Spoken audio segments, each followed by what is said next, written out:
Hello, IGNU students. Welcome back to my channel Mastering Education today.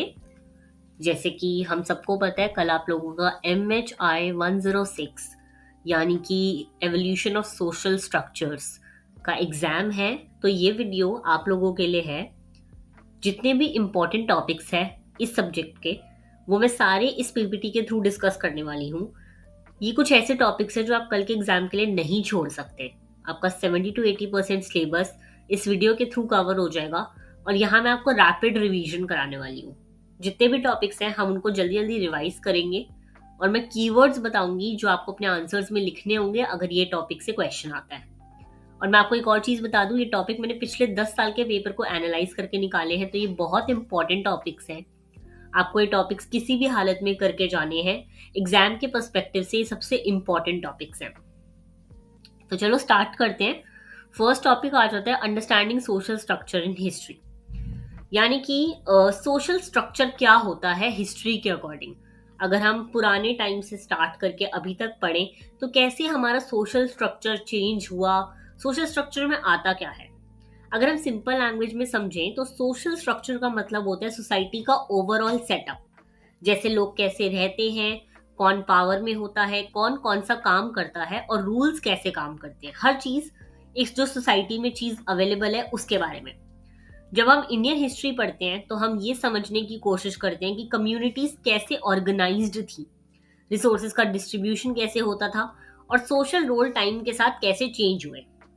Historians जितने भी थे ना, यहाँ पे मैंने आपको बताया कि सोशल स्ट्रक्चर का मीनिंग क्या था। ठीक है, इसका मतलब होता है कि लोग कैसे रहते थे, कौन पावर में होता था, कौन कौन से काम करता था और रूल कैसे काम करते थे। हिस्टोरियंस जितने भी थे, जिन लोगों ने इस चीजों को समझा और पढ़ा, उन लोगों ने गेस नहीं करा था। वो आर्कियोलॉजिकल रिमेन्स जो रह गए थे, इंस्क्रिप्शन, रिलीजियस टेक्स्ट और ट्रैवलर के अकाउंट्स को यूज करते हैं। इन सबको देखकर वो कॉन्टिन्यूटी और चेंज समझाते हैं, यानी कि चीजें सेम रही, क्या चीजें बदलती गई। ठीक है, इससे हमें इंडियन सोसाइटी का लॉन्ग टर्म नेचर समझ आता है कि कैसे इंडियन सोसाइटी चेंज हुई। ये सब हमने किसके थ्रू पढ़ा? हिस्टोरियंस के थ्रू, जिन लोगों ने इन चीजों को डेप्थ में स्टडी करा। ओके, यही होता है सोशल स्ट्रक्चर का मतलब।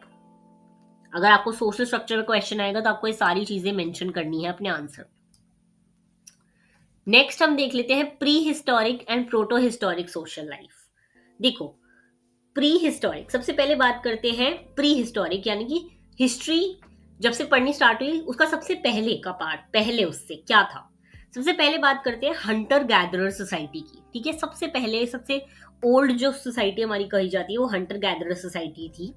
इस टाइम लोग छोटे छोटे ग्रुप्स में रहते थे और एक जगह टिक के नहीं रहते थे, वो लोग मूव करते रहते थे। उनका काम था हंटिंग करना और फॉरेस्ट से फूड कलेक्ट करना। यहाँ सोसाइटी ऑलमोस्ट इक्वल थी, मतलब कोई किंग या बॉस टाइप का सिस्टम नहीं था। जो हंटिंग में अच्छा होता था या जिसके पास एक्सपीरियंस होता था वही नेचुरली लीडर बन जाता था। सर्वाइवल के लिए यहाँ पे कोऑपरेशन और शेयरिंग बहुत इंपॉर्टेंट थी। अगर कोई अकेला काम करता तो सर्वाइव करना मुश्किल हो जाता। तो यहाँ पे हम लोग देख सकते हैं कि लोग मिलकर रहते थे। ठीक है, कोई भी क्लासेस नहीं थी या कास्ट बेस्ड सोसाइटी नहीं थी यहाँ पर। ओके, फिर धीरे धीरे ये लोग मूव कर गए पैस्टोरल और एग्रीकल्चरल कम्युनिटीज पर। अब यही जो हंटर गैदरर सोसाइटी थी ये डेवलप होके बन गई पैस्टोरल एंड एग्रीकल्चरल कम्युनिटीज। जब लोगों ने एनिमल्स डोमेस्टिकेट करना और फार्मिंग शुरू की तब वो एक जगह जो है सेटल होने लग गए थे, क्योंकि ऑब्वियसली आप अगर एनिमल्स को पालोगे, एनिमल्स की रेयरिंग करोगे तो एक जगह रहोगे। ठीक है, तो इसके क्या हुआ कि लोग एक जगह सेटल होने लग गए, विलेजेस बन गए, फूड का प्रोडक्शन स्टार्ट हो गया और यहीं से सोशल डिफरेंसेस जो है वो शुरू हो गए थे। जिनके पास ज्यादा लैंड या एनिमल्स थे वो थोड़ा ज्यादा पावरफुल हो गए। इसी फेज में सोसाइटी कॉम्प्लेक्स होने लग गई। ठीक है, फिर इससे जो है सोसाइटी मूव करके आगे किनशिप और division of labour, family relation society का बेस बन गए थे। फैमिलीज वगैरह फॉर्म होना स्टार्ट हो गई थी। काम एज पे, जेंडर और स्किल के हिसाब से डिवाइड होने लग गया था। जैसे एल्डर्स डिसीजन लेते थे, यंग लोग फिजिकल काम करते थे। यही सिस्टम आगे चलकर कॉम्प्लेक्स सोशल स्ट्रक्चर की फाउंडेशन बना। तो इस वाला जो kinship and division of labour हुआ ना, यहाँ से हमारा सोशल स्ट्रक्चर बनना स्टार्ट हो गया था। ठीक है, तो ये प्री हिस्टोरिक से प्रोटो हिस्टोरिक हमने बात करी। नेक्स्ट आते हैं नेक्स्ट इंपॉर्टेंट टॉपिक पे, दैट इज हड़प्पन और इंडस वैली सोशल स्ट्रक्चर। बहुत इंपॉर्टेंट है, सबसे इंपॉर्टेंट टॉपिक अगर आपका इस सब्जेक्ट में कोई है तो वो यही है। ये वाला बहुत अच्छे से करके जाना, मैं इजी लैंग्वेज में आपको समझाऊंगी, समझने की कोशिश करना, ठीक है। हड़प्पन सिटीज बहुत प्लान्ड थी, बहुत पहले की बात कर रही है। हड़प्पन इंडस वैली सिविलाइजेशन बहुत पहले की बात है, ठीक है। यहाँ पे देखो दे रखा है 2600 to 1900 BCE। Okay, Harappan cities बहुत प्लान्ड थी, प्रॉपर रोड्स थी यहाँ पे, स्टैंडर्डाइज्ड ब्रिक्स और एडवांस ड्रेनेज सिस्टम। इससे पता चलता है कि कोई सेंट्रलाइज अथॉरिटी और ऑर्गेनाइज लेबर सिस्टम जरूर था इसमें। इतनी प्लानिंग बिना कोऑर्डिनेशन के पॉसिबल नहीं हो पाती, ठीक है। और हड़प्पन सोसाइटी में ऑक्यूपेशनल ग्रुप्स भी क्लियरली दिखते थे। क्राफ्ट्स पीपल पोट्री और बीड्स, मेटल वर्क और टेक्सटाइल बनाते थे। ट्रेडर लॉन्ग डिस्टेंस ट्रेड करते थे, जैसे मेसोपोटामिया के साथ। इसका मतलब इकोनॉमी स्ट्रांग थी और इकोनॉमिक क्लासेस एग्जिस्ट करती थी। आर्टिसंस, ट्रेडर्स, ये सब के बारे में यहाँ पे बात करिए। देखो, एक तो अर्बन प्लानिंग बहुत ज्यादा थी। अगर तुम्हें हड़प्पन सिविलाइजेशन पे आएगा ना, तो तुम्हें क्या क्या बताना है। एक तो यहाँ पे ना बहुत ज्यादा प्लान था सब कुछ, काफी रोड सिस्टम्स काफी अच्छे थे, ब्रिक्स वगैरह बहुत अच्छी यूज हुई थी, ड्रेनेज सिस्टम बहुत अच्छा था। और इनके यहाँ पे इससे सबसे हमें पता लगता है कि कोई एक अथॉरिटी थी, बिकॉज इतना कॉपरेशन करके काम लोग मिलकर ही कर सकते हैं, ठीक है। उसके बाद यहाँ पे ऑक्यूपेशनल ग्रुप्स भी काफी थे। क्राफ्ट्स पीपल अलग थे, ट्रेडर्स अलग थे। तो इनकी इकोनॉमी भी बहुत स्ट्रांग थी और यहाँ पे इकोनॉमिक क्लासेस भी मतलब एग्जिस्ट करती थी। आर्टिसंस और ट्रेडर्स का स्टेटस काफी रिस्पेक्टेबल था यहाँ पर, क्योंकि वो वर्कशॉप सिटीज के अंदर थे और उनका काम भी बहुत हाई क्वालिटी का था। यहाँ पे जो एक बहुत ही इंटरेस्टिंग डिबेट करी गई है ना, देखो ऑक्यूपेशन ग्रुप्स के बारे में हमने बात कर ली। Status of artisan and traders बहुत अच्छा था यहाँ पे, क्योंकि ये लोग सिटीज के अंदर काम करते थे। यहाँ पे एक इंटरेस्टिंग डिबेट ये थी कि हायरार्की प्रेजेंट थी या नहीं। अब ये हमें कैसे पता लगेगा, देखो इजिप्ट और मेसोपोटामिया की तरह यहाँ रॉयल पैलेसेस या ह्यूज टॉम्स नहीं मिलते थे। इसलिए स्कॉलर्स कहते हैं कि यहाँ या तो हायरार्की कम थी या फिर वो किसी और फॉर्म में एग्जिस्ट करती थी। तो हम प्रॉपरली हायरार्की नहीं देख पाए यहाँ पर, बिकॉज यहाँ पे टूम्स वगैरह या फिर बहुत बड़े बड़े महल नहीं थे। ओके, तो हड़प्पन सिविलाइजेशन में तुम्हें ये सब लिखना है। नेक्स्ट हम आ जाते हैं अर्ली वैदिक सोसाइटी के बारे में। इसमें भी मैं तुम्हें सिंपल लैंग्वेज में समझाऊं। देखो, अर्ली वैदिक सोसाइटी मेनली ट्राइबल थी। सोसाइटी ट्राइब्स यानी डिवाइडेड थी सोसाइटी, ठीक है, जाति और उस सब में। यहाँ पे उनका लीडर एक होता था जिसको हम कहते थे राजन। ओके, डिसीजन मेकिंग सिर्फ किंग का काम नहीं था, सभा और समिति जैसे असेंबली होती थी जहां डिस्कशन होता था। इसलिए स्ट्रक्चर थोड़ा पार्टिसिपेटरी था यहाँ पर अर्ली वैदिक सोसाइटी में, जहाँ पे मेनली ट्राइबल सोसाइटी की बात हो रही है, ठीक है। देखो, यहाँ पे ट्राइबल ऑर्गेनाइजेशन था, यहाँ पे सभा असेंबलीज होती थी, सभा असेंबली समिति था, डिसीजन मेकिंग में और लोग भी पार्ट लेते थे, तो पार्टिसिपेटरी स्ट्रक्चर था यहाँ पे, ठीक है। सोसाइटी जो है वो ऑर्गेनाइज थी ट्राइब्स यानी कि जना और चीफ्स में यानी कि राजन। ओके, यहाँ पे इस पीरियड में हमें वर्णा सिस्टम का अर्ली फॉर्म दिखाई देता है, यानी कि ब्राह्मण, क्षत्रिय, वैश्य, शूद्रा धीरे धीरे डेवलप होना स्टार्ट हुए थे। लेकिन शुरू में सिस्टम फ्लेक्सिबल था, बाद में जो है ऑक्यूपेशनल बेस्ड हो गया था और स्ट्रिक्ट इतना नहीं था जितना अब हो गया, ठीक है। वुमेन का जो स्टेटस अर्ली वैदिक पीरियड में काफी अच्छा था। ओके, वुमेन रिचुअल्स में पार्टिसिपेट करती थी, उनके पास एजुकेशन भी थी। एग्जाम्पल आप यहाँ पे गार्गी और मैत्री का दे सकते हो, स्कॉलर्स थे, बहुत बड़ी बड़ी विमेन स्कॉलर्स। मैरिज के बाद भी पीरियड्स जितनी रिस्ट्रिक्टिव नहीं थी। ओके, मैरिज के बाद भी इनका स्टेटस काफी अच्छा था और जो पीरियड्स रहे हैं हमारी हिस्ट्री में वैसा नहीं था, ठीक है। फैमिली और किनशिप के लेवल पे पैट्रियार्कल जॉइंट फैमिली का सिस्टम था यहाँ पर। Kinship relations, inheritance, marriage alliance और सोशल ड्यूटीज डिसाइड करते थे। ओके, ये सारे अर्ली वैदिक सोसाइटी के फीचर्स आ गए। अगर तुम्हें क्वेश्चन आए तो तुम्हें ये सब लिखना है। नेक्स्ट हम देखते हैं लेटर वैदिक सोशल चेंजेस की वैदिक सोशल चेंजेस क्या है। ये तो हमने अर्ली बात कर ली, बाद की बात करते हैं। देखो, लेटर वैदिक पीरियड में काफी चेंजेस आए। एक तो वर्णा सिस्टम जो है वो काफी रिजिड हो गया था। जैसे पहले फ्लेक्सिबिलिटी थी, अब वो नहीं था। प्योरिटी और पोल्यूशन का जो कॉन्सेप्ट है वो स्ट्रांग हो गया था, यानी कि एक शूद्रा जो है वो नीचे वाले काम करेगा, ब्राह्मण प्रीस्ट वाले काम करेगा। जहां पे शूद्रा खाना खा रहे हैं वहां ब्राह्मण नहीं खा सकता, वरना वो पल्यूट हो जाएगा। ये सब आ गया था, ठीक है। सोशल स्ट्रैटिफिकेशन जो है वो इस टाइम पे बहुत ज्यादा शार्प हो गई थी। एग्रीकल्चर एक्सपैंड हुआ, किंगडम्स बने और वेल्थ जो है पैसा बहुत बूम कर गया। ब्राह्मण्स और क्षत्रिय और पावरफुल हो गए, जबकि शूद्रा पे रिस्ट्रिक्शंस बढ़ने लग गए थे। ठीक है, नेक्स्ट हम देखिए पैट्रियार्की एंड जेंडर रिलेशन। तो वुमेन का जो स्टेटस है वो डिक्लाइन होना स्टार्ट हुआ, चाइल्ड मैरिज बहुत कॉमन हो गई थी, एजुकेशन के चांसेस कम हुए और पब्लिक लाइफ से वुमेन को बाहर कर दिया गया था ऑलमोस्ट। ठीक है, रिचुअल्स और प्रीस्ट का क्या रोल था यहाँ पर? इनका रोल बहुत इंपॉर्टेंट बन गया था। यज्ञ और सैक्रिफाइसेस सोसाइटी में बहुत कॉमन हो गए थे। ब्राह्मण ने रिलीजियस नॉलेज कंट्रोल की और इससे उनकी सोशल पावर और बढ़ गई। ठीक है, ये लेटर वैदिक पीरियड की बात हो रही है, तो हो सकता है तुम्हें कंपैरिजन का क्वेश्चन आ जाए अर्ली वैदिक और लेटर वैदिक, तो ये मैंने तुम्हें सारा एक्सप्लेन कर दिया। ओके, नेक्स्ट हम देखते हैं social structure in the modern and post modern period. काफी इंटरेस्टिंग है, बड़े आराम से समझना। देखो, इस पीरियड में ना एक तो जाति सिस्टम क्लियरली डेवलप हो गया था। वर्णा के अंदर हंड्रेड्स ऑफ जाति बन गई थी जो हेरिडिटरी ऑक्यूपेशन फॉलो करती थी। हर जाति के अपने कस्टम और सोशल रैंक होते थे। ठीक है, देखो यहाँ पे मैंने दे रखा है कास्ट एंड ऑक्यूपेशन ग्रुप। काफी सारी जाति आ गई थी, उनके प्रॉपर पर्टिकुलर ऑक्यूपेशन वगैरह आ गए थे और वो वही कर सकते थे। और कोई जाति बहुत ऊपर थी, कोई जाति नीचे थी। ठीक है, स्लेवरी और बॉन्डेड लेबर का कॉन्सेप्ट आ गया। डेप्ट बॉन्डेज हो गया, यानी कि किसी को तुमने कर्जा दे दिया और तुमने उसको अपने अंडर रख लिया। इंडियन स्लेवरी जो है मेडिटेरियन सोसाइटी जितनी हार्श नहीं थी, लेकिन कुछ लीगल प्रोटेक्शंस नहीं थे यहाँ पर इंडिया में। ठीक है, state, role of state in society जो है काफी स्ट्रांग था, स्पेशली मौर्यन एम्पायर के टाइम। टैक्सेशन, ऑक्यूपेशन, रेगुलेशन और लॉ ऐसे एग्जिस्ट करते थे तब भी। अशोका के अगर हम देखें तो धामा और सोशल वेलफेयर पे फोकस करते हैं। ठीक है, अर्बन एंड रूरल डिवीजन अगर हम देखें तो यहाँ पे क्लियर हो गया था।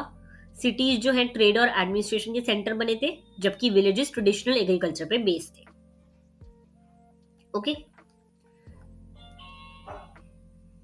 अब नेक्स्ट हम पढ़ने वाले हैं Gupta and early medieval society के बारे में। देखो, गुप्ता पीरियड में कास्ट हायरार्की और रिजिड हो गई थी, जितनी पहले थी हमने पहले के स्लाइड्स में पढ़ा। जब लेटर वैदिक सोशल चेंजेस हमने पढ़े कि कास्ट सिस्टम रिजिड हो गया था, लेकिन गुप्ता और अर्ली मिडीवल सोसाइटी में ये और रिजिड हो गया था। ठीक है, धर्मशास्त्र ने कास्ट ड्यूटीज और पनिशमेंट क्लियरली डिफाइन कर दी थी, और जो अनटचेबिलिटी का कॉन्सेप्ट है वो भी यहाँ से स्टार्ट हुआ था, that is early medieval society में। ओके, अब जजमानी सिस्टम की बात करें तो विलेजेस में जजमानी सिस्टम डेवलप हुआ, जहाँ पे अपर कास्ट जो थे वो लैंड ओनर्स बन गए थे, उनके पास लैंड था। और जो भी नीचे की कास्ट थी वो सारी सर्विस वाले बन गए थे, वो लोग लैंड पे काम करते थे, रेंट के लिए काम करते थे, ये सब। ठीक है, और इनको बदले में पैसे भी नहीं दिए जाते थे, इन लोगों को खाने के लिए खाना दिया जाता था और प्रोटेक्शन दी जाती थी। ये होती थी जजमानी सिस्टम। नेक्स्ट अगर हम पढ़े land grants and social inequality. Land grants Brahmins और टेम्पल्स को दिए गए, यानी कि उनको लैंड दे दिया गया था, उनको लैंड ओनिंग क्लासेस बना दी गई थी, और इससे क्या हुआ, इनइक्वालिटी और ज्यादा बढ़ गई थी सोसाइटी में। इस पीरियड में वुमेन का स्टेटस और डिक्लाइन हुआ, सती, चाइल्ड मैरिज और पर्दा जैसे प्रैक्टिसेस स्प्रेड हुई, और एजुकेशन ऑलमोस्ट खत्म हो गई थी। ठीक है, तो ये चार जो है हमने फीचर्स पढ़ लिए Gupta and early medieval society के। अगर इस पे क्वेश्चन आता है तो तुमको ये चारों जो फीचर्स हैं, फंक्शंस हैं, ये मेंशन करने हैं अपने आंसर में। नेक्स्ट अगर हम पढ़ें तो नेक्स्ट आता है social structure in the medieval period. जैसे कि आप देख सकते हो हमने सारे तरह के पीरियड्स के बारे में पढ़ा है यहाँ पे। अर्ली वैदिक, हड़प्पन सिविलाइजेशन, फिर लेटर वैदिक भी पढ़ा, मॉडर्न पीरियड के बारे में हमने पढ़ा, अर्ली मिडीवल सोसाइटी पढ़ी, और अब हम पढ़ रहे हैं मिडीवल पीरियड। ठीक है, इसके अगर हम मेन फीचर्स देखें तो मिडीवल पीरियड में विलेज कम्युनिटी सोसाइटी का बेसिक यूनिट था। ठीक है, विलेजेस में ही सब कुछ होता था। पंचायत जो है वो लोकल मैटर्स हैंडल करती थी। ये सब जो है इसी पीरियड में आया था। पंचायत का इंट्रोडक्शन भी यहाँ पर हुआ था। अगर हम नीचे जाके इसमें देखें तो यहाँ पे देखो दे रखा है, सल्टनेट और मुगल रूल के अंडर न्यू सोशल ग्रुप्स आ गए थे। पहले जैसे सोशल ग्रुप्स डिफाइन ब्राह्मण, क्षत्रिय, वैश्य ऐसे वाले थे, अब इनको चेंज करके नए तरह के ग्रुप्स आ गए थे, यानी कि अशरफ, ये रूलिंग एलीट होते थे, अजलफ यानी लोकल कन्वर्ट्स का डिस्टिंक्शन, ऐसे ऐसे करके काफी सारे डिस्टिंक्शंस बना दिए गए थे। और हिंदू कास्ट सिस्टम जो है वो इसको कॉपी करता था। ओके, यहाँ पे वुमेन और माइनॉरिटीज की पोजीशन रीजन और क्लास के हिसाब से वैरी करती थी। कभी रिस्ट्रिक्शंस होते थे और कभी पैट्रोनेज, दोनों को मिलता था। ठीक है, तो जो अगर हम देखें वुमेन और माइनॉरिटी का पोजीशन काफी मिडल पे हो गया था। ओके, भक्ति और सूफी मूवमेंट्स जितने भी थे वो यहाँ से स्टार्ट हुए थे। इन्होंने कास्ट के ऑर्थोडॉक्स को चैलेंज किया था और स्पिरिचुअल इक्वालिटी को प्रमोट करा था। अगर तुम्हें क्वेश्चन आएगा मिडीवल पीरियड पे तो तुम्हें ये सब बताना है अपने आंसर में। ओके, नेक्स्ट हम मूव करते हैं नेक्स्ट टॉपिक पे, that is colonial impact on Indian social structure. अब हम देखेंगे कि ब्रिटिश के रूल के आने की वजह से क्या हमारे इंडियन सोशल स्ट्रक्चर पे इफेक्ट हुआ उसका। देखो, अगर मैं स्टार्टिंग से बताऊं तो ब्रिटिश रूल ने इंडियन सोसाइटी को बहुत चेंज कर दिया था। नए लॉज आ गए थे, एजुकेशन सिस्टम सारा चेंज हो गया था, लैंड रेवेन्यू सिस्टम नया हो गया था और इंफ्रास्ट्रक्चर डेवलप हो गया था। वेस्टर्न आइडियाज ने ट्रेडिशनल जो हायरार्की थी उसको चैलेंज करा था, लेकिन कई बार जो है कॉलोनियल पॉलिसीज ने डिवीजन को और भी स्ट्रांग बना दिया था। ठीक है, तो पहले तुम्हें तो ये लिखना है कि ब्रिटिश के आने की वजह से काफी चीजें चेंज हो गई थी, बहुत ड्रास्टिक चेंजेस आ गए थे land revenue system, education, infrastructure, इस सब में। दूसरा तुम्हें लिखना है census and codification of caste. इसने क्या करा था, कास्ट को ना फ्लूइड बना दिया था। जो रिजिडिटी पहले एग्जिस्ट कर रही थी वो अब नहीं थी, लेकिन काफी सारी जो है ब्रिटिश ने ऑफिशियल कैटेगरीज इंट्रोड्यूस कर दी थी।